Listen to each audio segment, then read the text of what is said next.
अभी तक हम जो इक्वेशन ऑफ स्टेट है उसको हम एक तरीके से डिराइव कर चुके हैं using zeroth law of thermodynamics. उसकी हेल्प से हमने चेक किया था कि आपका जो प्रेशर और जो आपका टेम्परेचर है, जो कि हमने एम्पेरिकल टेम्परेचर लेके चले थे, प्रेशर, टेम्परेचर और आपका जो वॉल्यूम है, तीनों एक साथ रिलेटेड होते हैं एक रिलेशन के साथ। ओके, इसको हमने नाम दिया था आपका इक्वेशन ऑफ स्टेट।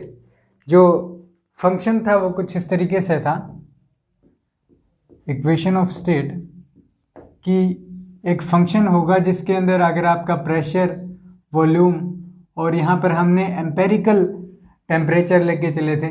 ओके, वैसे एम्पेरिकल टेम्परेचर की जगह आप एब्सोल्यूट टेम्परेचर भी रख सकते हो। Okay, is equal to 0। So इस तरीके का किसी न किसी तरीके का रिलेशन जरूर मिलेगा प्रेशर, टेम्परेचर और वॉल्यूम में। ओके, ये होता था हमारा equation of state.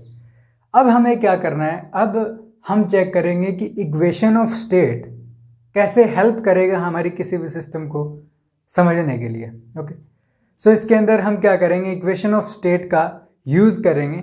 Okay, different quantities का एक्सप्रेशन निकालने के लिए। फॉर एग्जांपल यहाँ हमें कौन कौन सी क्वांटिटीज मिल रही है, प्रेशर है, वॉल्यूम है और टेम्परेचर है। तो हम क्या करेंगे, एक क्वांटिटी को सेपरेट करके बाकी दो क्वांटिटीज को इंडिपेंडेंट क्वांटिटीज एज्यूम करेंगे। ओके, और उसके हिसाब से फिर हम अलग अलग टर्म जो हैं उनके लिए एक्सप्रेशन फाइंड आउट करेंगे। ओके, सो सबसे पहले हम स्टार्ट करेंगे एक्सप्रेशन फॉर प्रेशर से। ओके, इसके अंदर सबसे पहले हम फर्स्ट पार्ट करेंगे एक्सप्रेशन फॉर प्रेशर। अब देखिए हम इसमें करेंगे क्या कि आपका जो प्रेशर है उसको सेपरेट करेंगे किसी फंक्शन के साथ। ओके, अज्यूम कीजिए कि P जो है वो फंक्शन है आपका टेम्परेचर और वॉल्यूम का। ओके, इट मींस ये जो क्वांटिटी है ये आपकी क्या है, डिपेंडेंट क्वांटिटी है। इट मींस इस क्वांटिटी, एक तरीके से ये क्वांटिटी है, ये डिपेंडेंट है, किस पे डिपेंडेंट है, टेम्परेचर और वॉल्यूम पे। और ये दोनों क्वांटिटी क्या हो जाती हैं इस टर्म में, इंडिपेंडेंट। ओके, कि depending upon the value of temperature and pressure आप वैल्यू फाइंड आउट करोगे प्रेशर की। ओके, सो अब देखिए, अब यहां पे हमें प्रेशर का एक्सप्रेशन मिल गया। अगर हम इसका डेरिवेटिव करें विद रिस्पेक्ट टू टेम्परेचर और वॉल्यूम, या फिर आप कह सकते हो कि एक तरीके से जो डेरिवेटिव है एक तरीके से अगर वो करो, एक तरीके से एग्जैक्ट डेरिवेटिव बोलते हैं इसको। ओके, सो वो क्या होगा आपका एग्जैक्ट डेरिवेटिव। देखिए dp इज इक्वल टू किसके इक्वल हो जाएगा, देखिए p का आपको सबसे पहले करना पड़ेगा partial derivative with respect to suppose temperature, delta t। और इस केस में आपको क्या कांस्टेंट रखना पड़ेगा, वॉल्यूम कांस्टेंट रखना पड़ेगा कि वॉल्यूम आपका कांस्टेंट होना चाहिए, बिकॉज डेरिवेटिव कर रहे हैं with respect to temperature. So partial derivative में होता क्या है कि आपका जो क्वांटिटी रह गया वो आपका कांस्टेंट होता है। सो टी के रिस्पेक्ट में अगर डेरिवेटिव कर रहे हैं तो वॉल्यूम आपका कांस्टेंट रहने वाला है। ओके, इनटू आपका कितना टेम्परेचर में चेंज होगा वो। ओके, प्लस देखिए अब आप पार्शियल डेरिवेटिव करोगे विद रिस्पेक्ट टू टी, कितना चेंज आ रहा है। Okay, delta P with respect to delta V. अब यहां पर आपका टेम्परेचर कांस्टेंट हो जाएगा बिकॉज पी का आप डेरिवेटिव कर रहे हो with respect to volume. So partial derivative के केस में आपका टी एक तरीके से कांस्टेंट होगा और ये आपका इंडिपेंडेंट वेरिएबल होगा। इनटू आप क्या करोगे, इनटू डीवी। ओके, सो ये हमारे पास क्या आ जाता है, एक्सप्रेशन आ जाता है pressure equation. Okay, differential equation आ जाती है ये। अब इसके लिए हम क्या करेंगे, अलग अलग कंडीशंस हम अज्यूम करके चलेंगे। सपोज अगर आइसोबारिक प्रोसेस है देन क्या होगा, प्रेशर आपका क्या हो जाएगा, 0 हो जाएगा। सो यहां से देखते हैं सबसे पहले क्या कंडीशन बन सकती है। हम कंडीशन लेके चलते हैं isobaric process. If it is isobaric process then क्या होगा, आपको पता है delta P is equal to 0 होना चाहिए, बिकॉज किसी भी तरीके का प्रेशर जो है वो किसी भी तरीके का उसमें चेंज नहीं आना चाहिए। सो ये जो टर्म है ये आप क्या लिख सकते हो, इक्वल टू 0 लिख सकते हो ना यहाँ से। So zero is equal to यहाँ से delta P divided by delta T with respect to V D T plus delta P divided by delta V T, और यहाँ पे रह जाता है आपका डी वी। अब देखिए, अब हम क्या कर सकते हैं, यहाँ से इस टर्म को आप इस वाली साइड लेके जाइए, क्या आ जाता है आपका delta P divided by delta T, volume आपका यहाँ पर कांस्टेंट है, ध्यान दीजिएगा, D T is equal to negative sign यहाँ कर दीजिए अगर, delta P divided by delta V, temperature constant है इंटू डी वी। अब देखिए ये जो क्वांटिटी है इसका क्या करो, आप डिवाइड करो इस टर्म में। So delta P divided by delta T जो है वो देखिए वॉल्यूम कांस्टेंट है, वो किसके इक्वल होगा यहाँ से, minus delta P divided by delta we, delta we divided by delta T, और ये देखिए यहाँ पर कौन सा होगा, बिकॉज इसको डिवाइड किया, ओके, सो ये डेरिवेटिव हो गया वॉल्यूम का with respect to temperature, okay, but यहाँ पर कांस्टेंट क्या है, प्रेशर, इसीलिए हमने पार्शियल डेरिवेटिव किया है, बिकॉज कि आप वॉल्यूम का कर रहे हो और प्रेशर यहाँ पर क्या है, कांस्टेंट है, तो पी आपको यहाँ पर लगाना पड़ेगा। अब यहाँ पे देखिए कि आपकी ये जो टर्म्स है, यहाँ पर देखिए delta P divided by delta T, यहाँ पर आपका वॉल्यूम कांस्टेंट है, delta P divided by delta we, यहाँ पर टेम्परेचर कांस्टेंट है। सो ये टर्म क्या बताती है कि अगर आपका वॉल्यूम कांस्टेंट है उस केस में इट मीन्स आइसोचोरिक प्रोसेस में ये क्वांटिटी तो जीरो होने वाला है, बट ये जो क्वांटिटी है ये बताएगा कि आपका प्रेशर जो है वो विद रिस्पेक्ट टू टेम्परेचर कैसे चेंज होने वाला है, ओके। उसी तरीके से अगर आइसोथर्मल प्रोसेस होगा तो ये क्वांटिटी क्या हो जाएगा, जीरो हो जाएगा, और ये क्वांटिटी आपका बताएगा कि आपका जो प्रेशर है वो वॉल्यूम के साथ किस तरीके से चेंज होता है, okay, in case of isothermal process, because यहाँ पर टेम्परेचर आपका कांस्टेंट है, ओके। सो ये एक तरीके से फिजिकल सिग्निफिकेंस हो जाता है इनका, ओके। सो अब हमें देखिए यहाँ पर ये इक्वेशन मिली, ओके। अब हमें क्या करना है कि इन इक्वेशंस को अगर मैं कैसे भी करके अगर सोल्व कर पाऊँ, इनकी वैल्यू अगर फाइंड आउट कर पाऊँ, देन हो सकता है कि मैं इस प्रॉब्लम को सोल्व कर सकूँ, ओके। सो इसके अंदर देखिए हमें दो क्वांटिटी की जरूरत पड़ती है। सबसे पहला आता है आपका फर्स्ट कोफिशिएंट ऑफ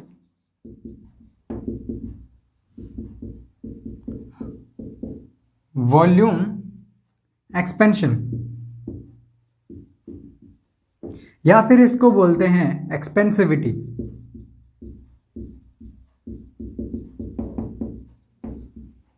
ओके। ये जो एक्सपेंसिविटी है ये आपका आइसोबैरिक प्रोसेस लेके चल रहे हैं ना यहाँ पर हम, सो ये आपका आइसोबैरिक प्रोसेस होता है, ओके। जब आपका क्या रहता है, प्रेशर है वो आपका कांस्टेंट रहता है, ओके। अब ये होता है क्या है, इसको हम अल्फा से रिप्रेजेंट करते हैं। ये होता है कि आपका जो एक तरीके से वॉल्यूम है वो किस तरीके से चेंज हो रहा है with respect to temperature, okay. It means अगर मैं कंसिडर करूं कि इसका जो फॉर्मूला है वो कुछ इस तरीके से होता है कि delta we divided by delta T, कि किस तरीके से आपका वॉल्यूम है वो टेम्परेचर के साथ चेंज हो रहा है एट कांस्टेंट प्रेशर, ओके। और इस क्वांटिटी को 1 डिवाइडेड बाई वी करता हूं तो एक तरीके से क्या है, एक तरीके से रेशियो निकल जाता है कि कितना चेंज होगा डिवाइडेड बाई अपना ओरिजिनल वॉल्यूम कितना है, ओके। सो ये है, ये आपका कोफिशिएंट ऑफ वॉल्यूम एक्सपेंशन होता है, या फिर एक्सपेंसिविटी भी बोल सकते हो, ओके। सो ये जो टर्म है ये इंपॉर्टेंट टर्म है, इसका हम यहाँ पर यूज करने वाले हैं, ओके। देखेंगे कैसे करेंगे इसका यूज। सेकेंड टर्म आती है हमारे पास आइसोथर्मल इलास्टिसिटी,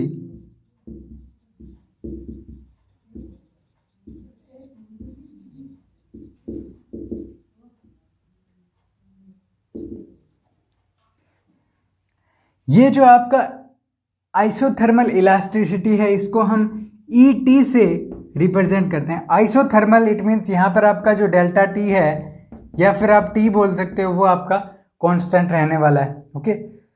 आइसोथर्मल इलास्टिसिटी एक तरीके की इलास्टिसिटी ही होती है कि आप जो फोर्स पर यूनिट लगा रहे हो उसके हिसाब से कितना आपका जो सिस्टम है उसमें कितना एक्सपेंशन हुआ है, वॉल्यूम में कितना एक्सपेंशन हुआ है, कुछ इसी तरीके से होता है, ओके। अगर हम इसको रिप्रेजेंट करें तो कैसे करते थे कि यंग मॉडुलस ऑफ इलास्टिसिटी में हम क्या करते थे कि y इज इक्वल टू कितना था, यहां से अपना आता था कि जो डेल्टा f है divided by delta a, it means कितना एक तरीके से प्रेशर होगा या फिर बोल सकते हैं फोर्स पर यूनिट एरिया कितना होगा, डिवाइडेड बाई जो चेंज है, सपोज हम x क्वांटिटी लेके चल रहे हैं तो del x divided by x, उसमें कितना एरर है, एक तरीके से एरर का जो रेशियो कितना है वो। ओके, सो जो इलास्टिसिटी है हम कुछ इस तरीके से उसको रिप्रेजेंट कर देते। अब यहाँ पे देखिए, यहाँ पे हमारे पास del F divided by del A हमारे पास क्या है, प्रेशर है। ओके, सो इसको देखिए किस तरीके से हम करेंगे, और v की जगह हमारे पास क्या है, वॉल्यूम है, तो देन ये एक्सप्रेशन हमारे पास देखिए कितना हो जाता है, f डिवाइडेड बाई ए हमारे पास डेल्टा p हो जाता है, डेल्टा p डिवाइडेड बाई देखिए डेल्टा x आपका कितना है, डेल्टा v। ओके, और ये प्रोसेस हम क्या लेके चले, आइसोथर्मल, इट मीन्स यहाँ पर आपका टेम्परेचर कांस्टेंट रहने वाला है। अब देखिए डिवाइड बाई आप क्या करोगे, वॉल्यूम करोगे ना, अब ये वॉल्यूम डिवाइड करोगे तो ये क्या है, ऊपर चली जाएगी ना वापस, सो डिवाइड करते ही ये आपका वॉल्यूम यहाँ आ गया। ओके, अब देखिए v delta p divided by delta v। अब देखिए ये क्वांटिटी पॉजिटिव है कि नेगेटिव है, ये हमें सबसे पहले पता होना चाहिए। ओके, ये हमारा क्या निकल गया, ET निकल गया।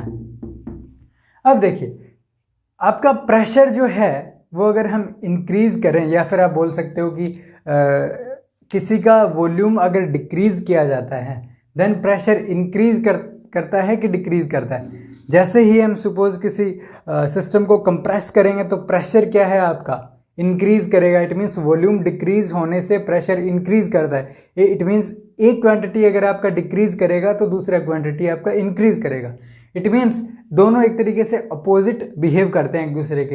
इट मीन्स यहाँ पर हमें एक नेगेटिव साइन लगाना पड़ेगा ताकि आपका जो क्वांटिटी है वो आपका क्या रहे, पॉजिटिव रहे हमेशा। बिकॉज अगर प्रेशर इंक्रीज कर रहा है तो वॉल्यूम डिक्रीज करेगा तो ऑल ओवर जो रिजल्ट है वो नेगेटिव आएगा। ओके, अगर आपका एक तरीके से वॉल्यूम इंक्रीज कर रहा है तो प्रेशर डिक्रीज करेगा, इट मीन्स आपका नेगेटिव साइन फिर आएगा। तो इसको पॉजिटिव रखना है हमें इस क्वांटिटी को, जो आपकी आइसोथर्मल इलास्टिसिटी है ET। तो यहाँ से हमारे पास ET का एक्सप्रेशन आ गया कि ET इज इक्वल टू कितना है, negative V delta P divided by delta V, और यहाँ पर आपका टेम्परेचर कॉन्स्टेंट है। ओके, सो यहाँ से हमारे पास जो दोनों टर्म्स थी जो हम एक्सप्लेन करना चाह रहे थे वो दोनों हमारे पास आ गए कि अल्फा जो है एक्सपेंसिविटी कितना होगा आइसोबैरिक प्रोसेस में, और जो आइसोथर्मल इलास्टिसिटी है वो कितना होगा। अब देखिए क्या हम इन दोनों टर्म्स का यूज़ कर सकते हैं इस रिलेशन में, बिकॉज हमें तो सोल्व इसको करना है ना प्रेशर के एक्सप्रेशन के लिए।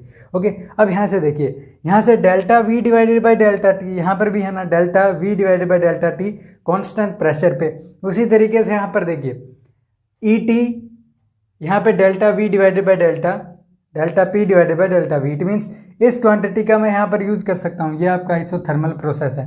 ओके, सो इन दोनों क्वांटिटीज की जगह मैं कुछ इस तरीके से अल्फा और ET की टर्म में कुछ वैल्यू पुट कर सकता हूँ ना। यहाँ से देखिए हमारे पास क्या एक्सप्रेशन आएगा, इसको अगर मैं लिखता हूँ सोल्व करके, delta V divided by delta T constant pressure is equal to alpha V।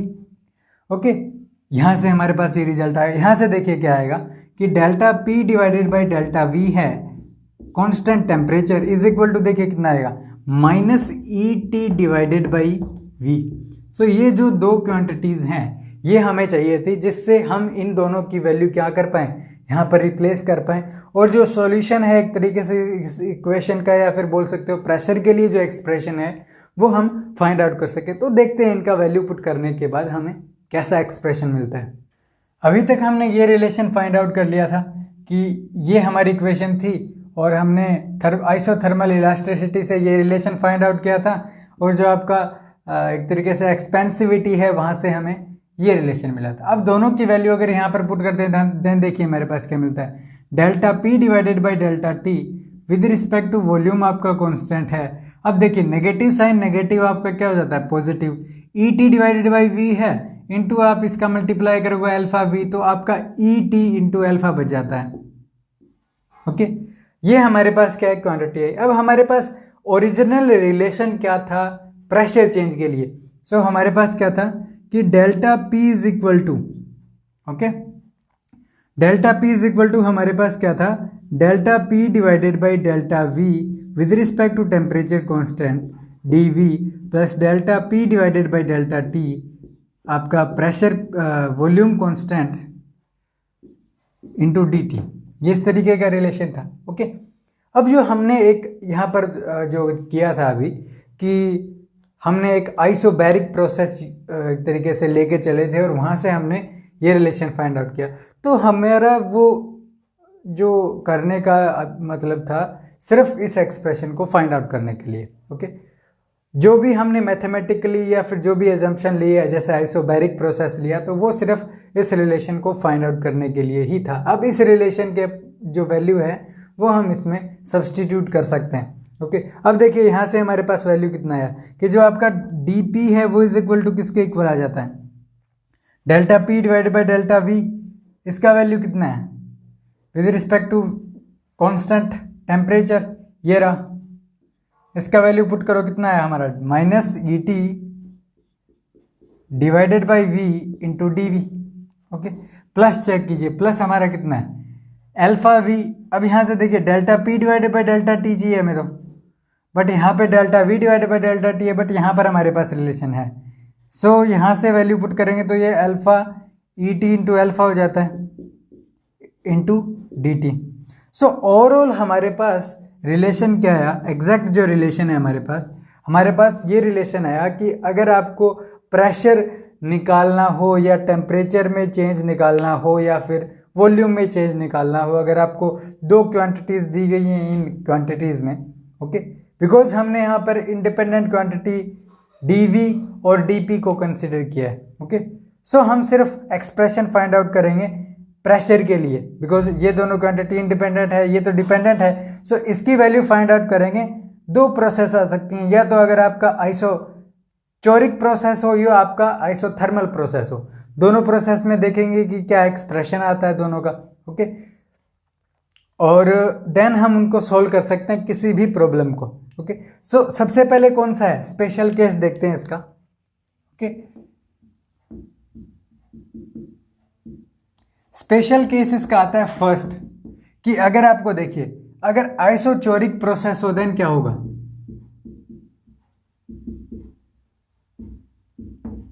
अब देखिए जब भी आपका आइसोचोरिक प्रोसेस होगा डेल्टा वी आपका जीरो है, सो इट मीन्स ये क्वांटिटी आपकी जीरो हो जाएगी, बचा क्या ये।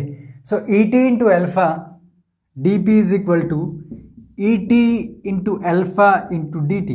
ओके, यहां से आप क्या कर सकते हो कि आज आपका जो प्रेशर है वो किसके इक्वल हो जाएगा, ई टी एल्फा, और जो आपका सपोज यहां पर T2 माइनस T1 है, टेम्परेचर T1 से T2 से T1 चला गया, इट मीन्स आपका जो प्रेशर है वो कहां से कहां चला गया, P2 से P1। ओके, कुछ इस तरीके से चेंज इन प्रेशर निकाल सकते हो चेंज इन टेम्परेचर की हेल्प से, या फिर आप चेंज इन टेम्परेचर निकाल सकते हो चेंज ऑफ प्रेशर की हेल्प से। ओके, अब सेकंड क्या आ सकता है कि अगर आपका टेम्परेचर कांस्टेंट है देन ये क्वांटिटी आपका जीरो होगा, बचा क्वांटिटी ये। इट मींस सेकंड केस देखिए आइसोथर्मल प्रोसेस है अगर, देन जो प्रेशर का एक्सप्रेशन है delta P is equal to आपका कितना हो जाता है यहां से minus E T divided by V into D V. अब यहां से देखिए P इज इक्वल टू कितना हो गया, माइनस ई टी आपका कांस्टेंट है। यहां से देखिए dV डिवाइडेड बाई V है, इसका अगर आप इंटीग्रल करते हो देन क्या आता है ln V। सो यहां से हमारे पास क्या आएगा ln V। ओके, अब लिमिट यहां से क्या है, सपोज यहां पर आपका P1 टू P2 जाता है प्रेशर, P1 टू P2 है। ओके, यहां पर भी आपका suppose V1 to V2 volume जाता है, देन एक्सप्रेशन क्या आएगा देखिए P2 minus P1 is equal to E T, यहां से देखिए माइनस यहां पर है और ये आपका हो जाएगा minus E T ln V2 minus, और ये भी minus it means plus E T ln V1। अब देखिए लोग की प्रॉपर्टी होती है कि अगर आपका सपोज ln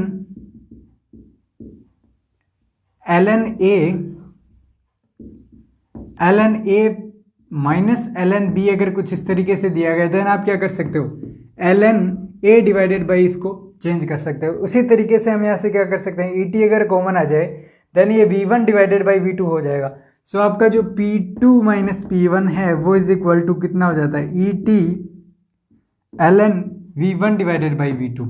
सो ये जो एक्सप्रेशन है ये प्रेशर चेंज कितना होगा जब आपका प्रोसेस जो है वो आपका आइसोथर्मल प्रोसेस हो, और अगर आपको जो वेलोसिटी जो वॉल्यूम का वैल्यू है, इनिशियल वॉल्यूम और फाइनल वॉल्यूम, तो उसका अगर वैल्यू दिया गया है देन आप फाइंड आउट कर सकते हो। अब देखिए ये जितने भी रिलेशन आए यहाँ पर हमें एक क्वांटिटी की बहुत ज़्यादा जरूरत पड़ती है कि जैसे जो आइसोथर्मल इलास्टिसिटी है वो हमें पता होना चाहिए। इस पूरी प्रॉब्लम की कंडीशन यही है कि हमें आइसोथर्मल इलास्टिसिटी पता होना चाहिए और जो अल्फा है एक्सपेंसिविटी वो हमें दिया हुआ होना चाहिए किसी भी प्रॉब्लम में। उसी केस में हम ये वैल्यू फाइंड आउट कर सकते हैं। और जो वैल्यू है अल्फा और ईटी की,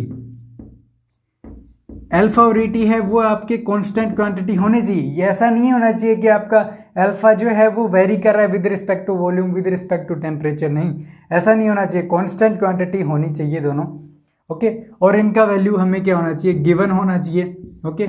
सो हम यहां से देखिए क्या फाइंड आउट कर सकते हैं, प्रेशर चेंज निकाल सकते हैं अगर आपका आइसोथर्मल प्रोसेस हो और आइसोचोरिक प्रोसेस हो, ओके। सो जो फर्स्ट जो सेक्शन था, फर्स्ट पार्ट था जो हमने स्टडी किया था, जो इक्वेशन ऑफ स्टेट है, उसके लिए प्रेशर को एक डिपेंडेंट क्वांटिटी एज्यूम करके उसके लिए हमारे पास दो एक्सप्रेशन आए, ओके।